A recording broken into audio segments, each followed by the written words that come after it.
Hi there, today I'm going to show you how to do printhead alignment on an Epson WorkForce WF-2910.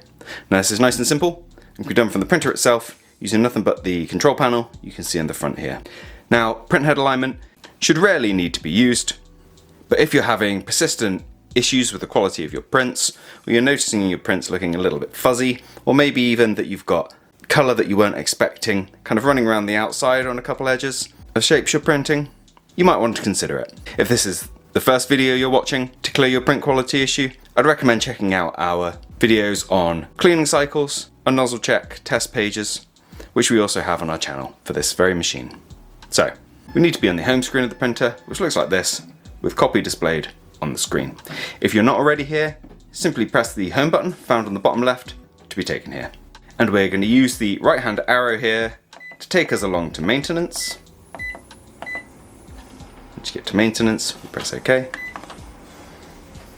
And then we're going to run through the various maintenance options with the nozzle check and the cleaning options I mentioned until we get to printhead alignment. So we press OK. Now we have two options here, with vertical alignment being the one I'd recommend if you have like those fuzzy looking prints that I mentioned earlier, or if you're getting like a little bit of colour appearing on the side of your prints. And the horizontal alignment, which is good specifically if you're getting lines across your pages at a regular interval. Both of these procedures will print as a slightly different page to diagnose them. If you want to jump around, I'll make sure there are time codes in the description, but both procedures are fairly short if you wanted to stick with me. So let's start with vertical alignment. Press OK to go into that. Now, as I mentioned, a test page will need to be printed, so make sure you've got paper in your printer, and then we press start. So that your printer spits out a page that looks like this. As you can see, we have a whole bunch of different blocks broken down into numbers. So this is 1,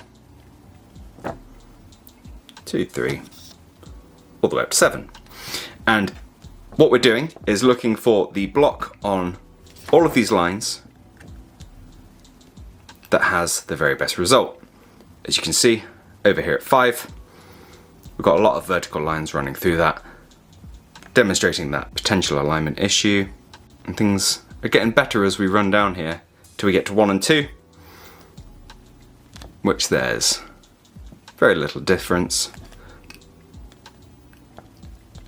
I'm not sure if it shows on camera, but 1 is very much the best one. So we indicate this to the printer using this little interface here. As you can see, we're working on line number 1, and we decided that option 1 or block 1 was the best one for us. So we use the arrow key to take us down to 1 and then press OK.